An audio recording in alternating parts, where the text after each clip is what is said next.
Someone once said, we'd better pay attention to the future because that's where we're going to spend the rest of our lives.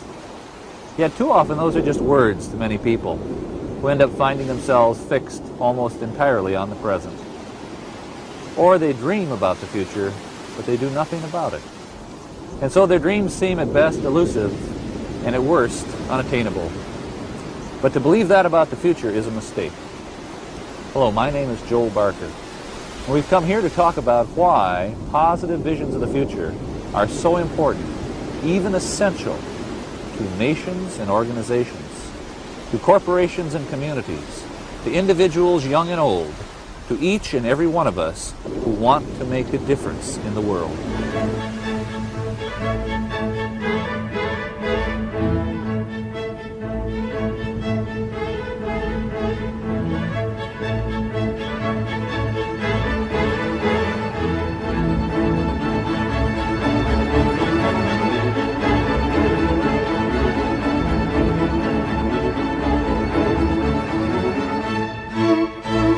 I began my study of the future in 1973, just as the Vietnam War was ending. OPEC had taken control of energy pricing. Watergate was beginning, and inflation was soaring beyond control around the world. For many people, from corporate leaders to the person on Main Street, the problems of the present seemed so overwhelming that it seemed pointless to think about the future. And yet, in the midst of all that turbulence and pessimism, I came upon the works of three scholars who showed me that having exactly the opposite attitude, a positive one, was much wiser. Each of these scholars, in his own way, convinced me that it is essential that we think about, dream about, and ultimately envision our own futures, especially in the really tough times. In fact, I believe that having a positive vision of the future is perhaps the most forceful motivator for change that you and I possess. We are now going to take a journey to see how these ideas fit together, and to see how we can use these ideas to make our own organizations, our own families, our own lives richer and more fulfilling.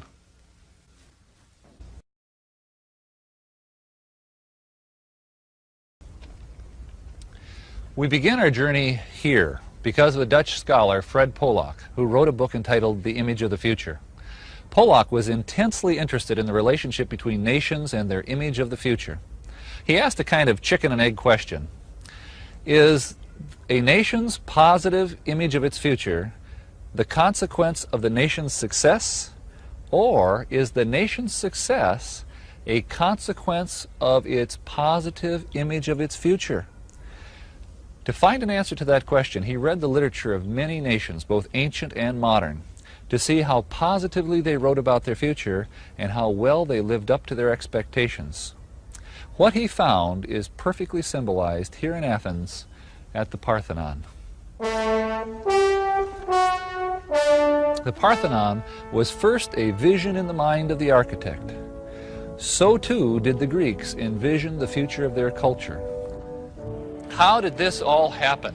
Well, the Greeks began with dreams, but then they changed those dreams into something much more powerful: vision.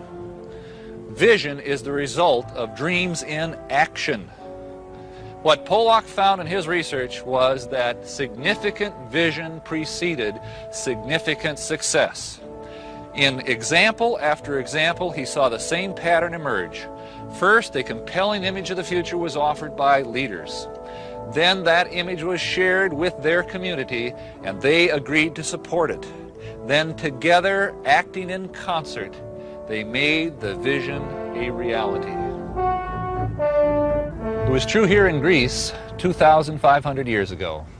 And it was the same for Rome, and for Spain, for Venice, for England, for France. It was the same pattern for the United States of America. And even today, we can see the power of vision sweeping across the world, from Eastern Europe to the Pacific Rim.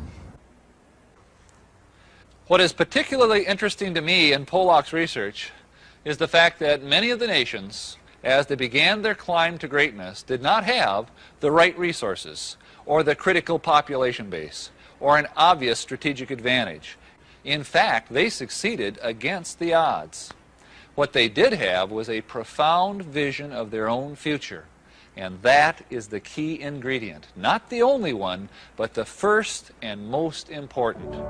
Nations with vision are powerfully enabled. Nations without vision are at risk. I used to be a school teacher.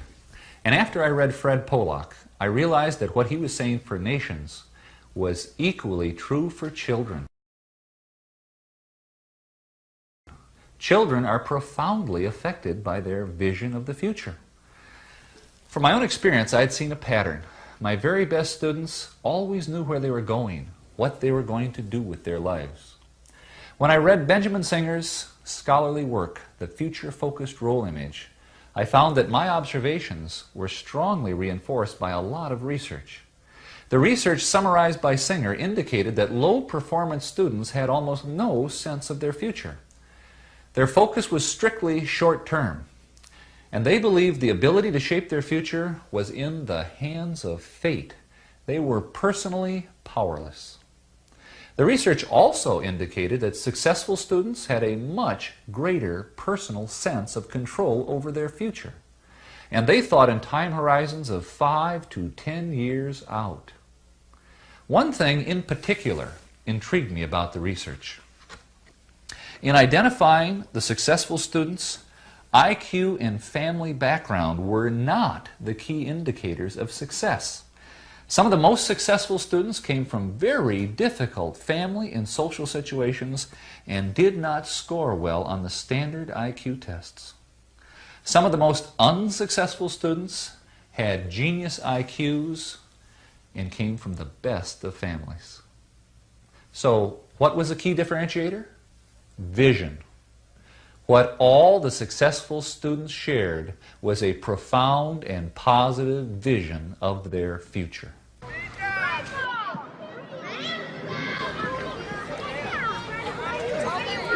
I can think of no better place to bring Singer's observations to life than to visit this elementary school, PS 121, in Harlem, in New York.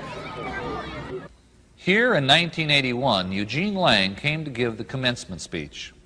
He had graduated from PS 121 in 1933 and was now a successful, wealthy, self-made man.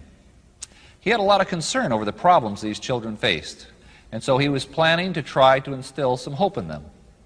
But as he sat on this platform and looked across the faces of those sixth graders and their family and their friends, he realized that words alone would have little meaning. So on the spot, he changed his speech. And the changes in his speech would change the lives of those children forever. He began by making a personal connection to the children by telling them how he had been in Washington, D.C. when Martin Luther King had given his famous "I Have a Dream" speech. Then he said to those sixth graders, "Everyone must have a dream. Your dream is important. It can be your future, and education is the key to that future." He spoke to their journey through junior high and then senior high school and then on to college. But when he said college, he realized that college must seem unattainable to most of these kids. So he said to them, "And don't think for a minute you can't go to college, because you can." And then, with the family and friends listening, he promised those sixth graders that he personally would provide each and every one of them who graduated from high school a college scholarship. Here were these sixth graders thinking that they could not expect to go to college, and all of a sudden, this promise. Mr. Lang sat down to the cheers of the audience, but he knew that money alone was not going to make this happen. He would have to provide a pathway to the promise. So almost immediately, in addition to giving his money, Mr. Lang created a support structure of the teachers and parents and community to work with these students to make sure that they would realize their marvelous vision. From past history of this school, you would have been able to predict that of those 6th graders who graduated from this school, only 25% would have graduated from high school. And of that 25%, almost no one would have gone on to college. But thanks to Mr. Lang and the support he and the community provided, 48 out of 52 of those students graduated from high school, and of that 48, 40 went on to college. Here at PS 121, in the heart of Harlem, we see perfectly illustrated what Benjamin Singer wrote about. The power of a child's vision with the help of the community to overcome history and economics, to motivate that child to extraordinary achievements.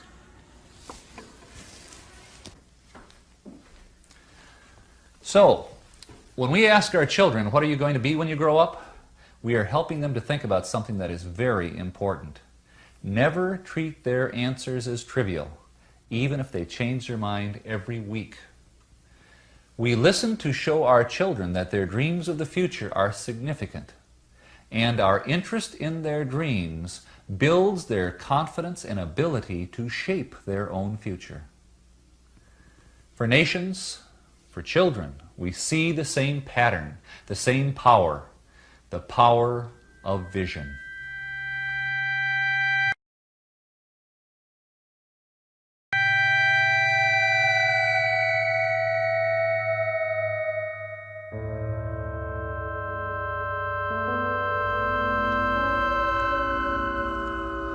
This is Auschwitz.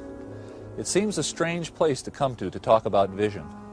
During World War II, millions of people, mostly Jews, but Poles and Russians and Gypsies too, were put to death in camps like this.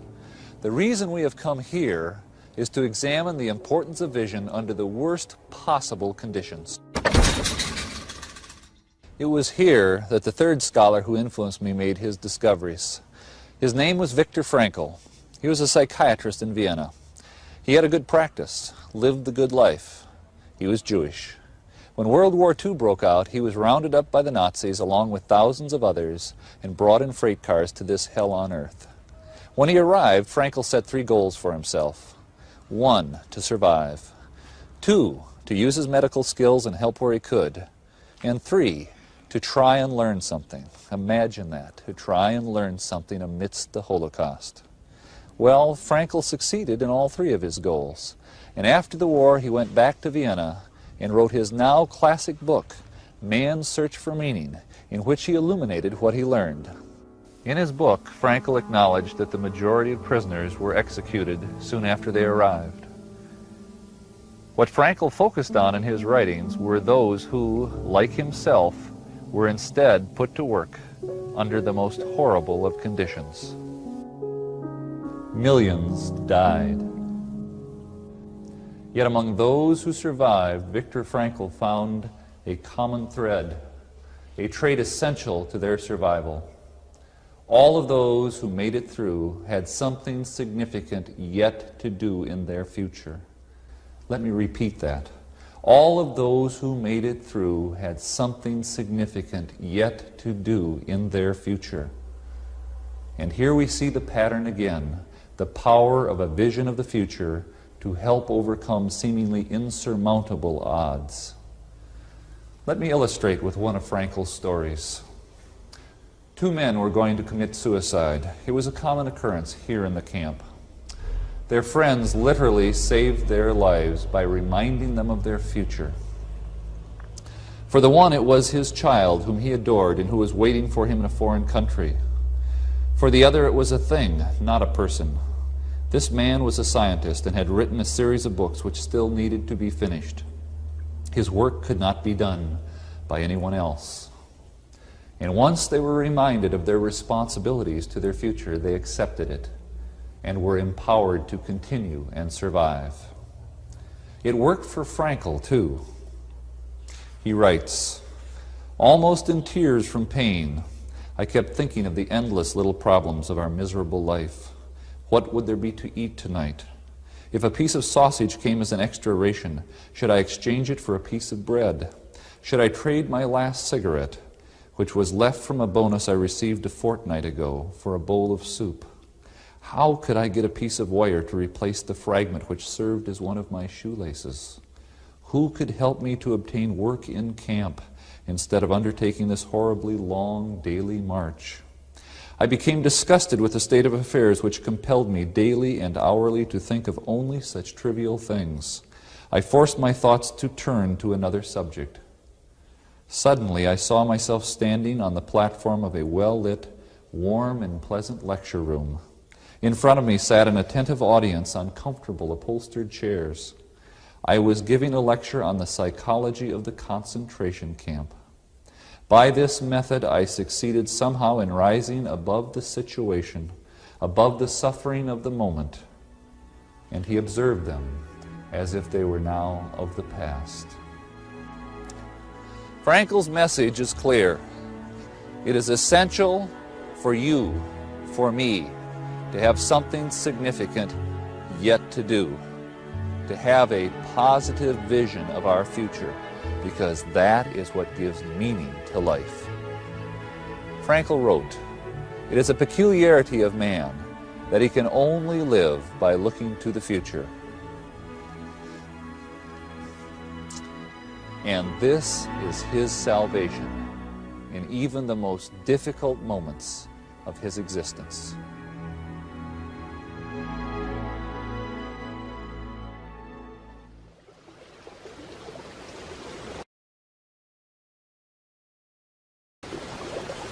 We have come here to share a metaphor. You see, in our lives, we all have rivers to cross. On the other shore is our future. Sometimes the river is calm and the crossing is easy, but other times the river is turbulent, full of unpredictability. Too often during these turbulent times, we try to cross the river just by jumping in and starting to swim. We find ourselves swept away in the current, washed downstream. We hope that where we end up on the other side will be good enough. But there is a better way to cross the river, have a vision of our future. Then, when we see our vision beckoning to us with its positive power, it will reach like a rope back across the river to give us something to hang on to as we step into the water. Now the river is going to grab at us, try to break our grip, try to carry us away from our destination. It takes work to hang on. We have to pull with our own muscles, think with our own minds, commit with our own hearts. No one else can do the work for us. And while there is no guarantee that we will arrive at our goals, this rope, extended from the power of our vision, offers us our best connection to the future. And if we grab it firmly in our hands, then we will be ready to take the plunge and venture toward tomorrow.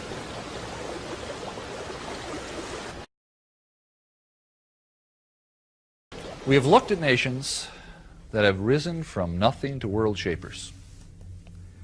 We've examined the research on the key ingredients that make children successful.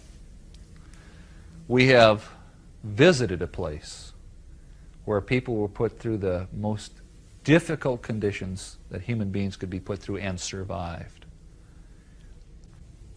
And all of these have a common thread: the power of a positive vision of the future. Now, I bet I know what you're all thinking. Where is the corporate discussion? If it works for nations, and it works for kids, and it works for adults, does it work for organizations? Of course. In fact, this discussion is fundamental to human nature at all scales. Organizations are one of the best places to see this illustrated because they have the proper size and complexity to really use vision's power. Think about organizations, beginning and mature, profit and non-profit, who are doing amazingly well, and I'll bet they're being driven by a vision. Let me give you some examples. Boeing, for instance, with its vision of a world-spanning huge plane that became the 747. Or Sony, with its vision of entertainment for everyone, the Walkman. French Telecom, The French telephone company that decided it would be the best phone company in Europe, when maybe it was the worst.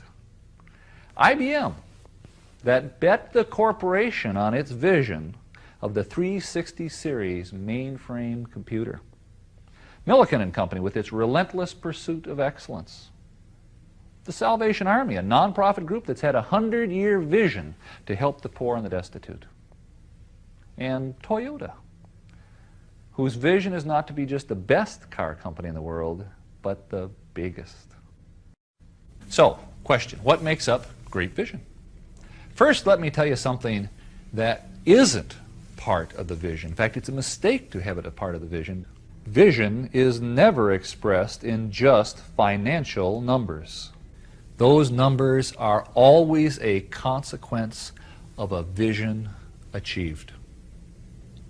So, what are the key ingredients? Well,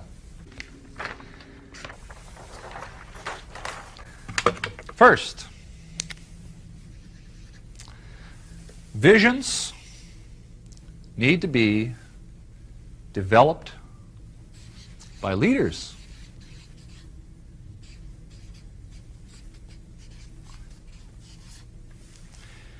Visions are not created by the masses. Now, good leaders talk to their people and listen to their people. By the way, they listen and explore the world as well. But it is the role of leadership, not of followers, to take all that input and focus it and bring it into a coherent, powerful vision. Second, visions of the leaders must be shared with their team, and the team must agree to support it. If you have that sharing and that support, you then have created the vision community. Okay. For organizations, the sharing, by the way, creates agreement on direction. And once you have direction agreement, it in fact improves your decision making significantly, because every decision can be measured against the vision's direction. The vision community must act together to bring the vision to reality. Third, a vision, in order to be successful, must be comprehensive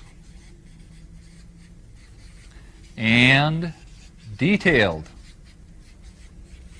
Generalities just won't do. We want to be number one in the marketplace. We want to be a world-class company. We want to be the most innovative in our industry. Those are nice words, but they don't make a vision. To have a vision, we must know how and when and why and what with enough precision so that each member in the vision community can find his or her significant and important place in the vision. Everyone must know how they are going to contribute and participate. Fourth, vision must be positive and inspiring. A vision should have reach. It should challenge each and every one of us to grow substantially, to stretch their skills, to reach beyond their ordinary reach. A vision must be worth the effort. When you create your vision, it is better to err on the side of too great a vision than not great enough. Joel, it seems to me, I like what you're saying about vision, but you haven't mentioned values anywhere here. That's a good question. Someone once said to me, in turbulent times like what we're living in now, the only thing that'll get you through is your values. I suggested there was another way to think about that. Values are the way you measure the rightness of your direction. You see, without values, you might in fact create a vision that's immoral or unethical. Values protect you from making that mistake. But values, even though they are essential to vision, cannot give you direction. Only vision can do that.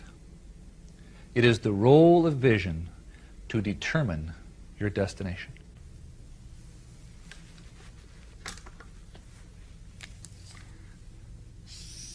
Leader initiated, shared and supported, comprehensive and detailed, positive and inspiring. When you get all of those put together, you've got your vision community. And once you have the vision community, now you are empowered.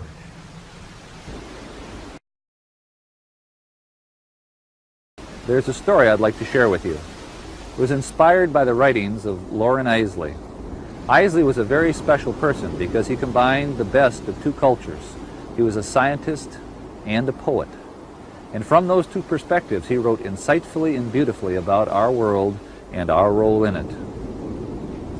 Once upon a time, there was a wise man, much like Eiseley himself, who used to go to the ocean to do his writing. He had a habit of walking on the beach before he began his work. One day, he was walking along the shore. As he looked down the beach, he saw a human figure moving like a dancer.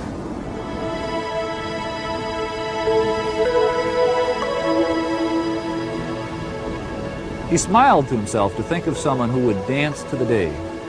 So he began to walk faster to catch up. As he got closer, he saw that it was a young man, and the young man wasn't dancing, but instead he was reaching down to the shore, picking up something,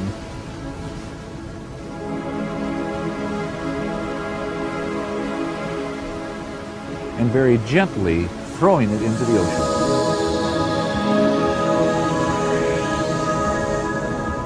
As he got closer, he called out, "Good morning, what are you doing?" The young man paused, looked up, and replied, "Throwing starfish in the ocean." "I guess I should have asked, why are you throwing starfish in the ocean?"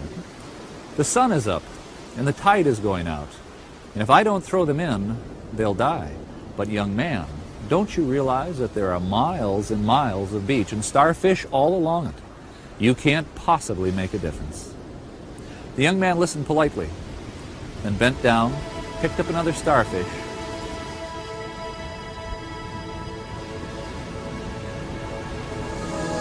and threw it into the sea, past the breaking waves. It made a difference for that one. His response surprised the man. He was upset. He didn't know how to reply. So instead he turned away and walked back to the cottage to begin his writings. All day long as he wrote, the image of that young man haunted him. He tried to ignore it, but the vision persisted.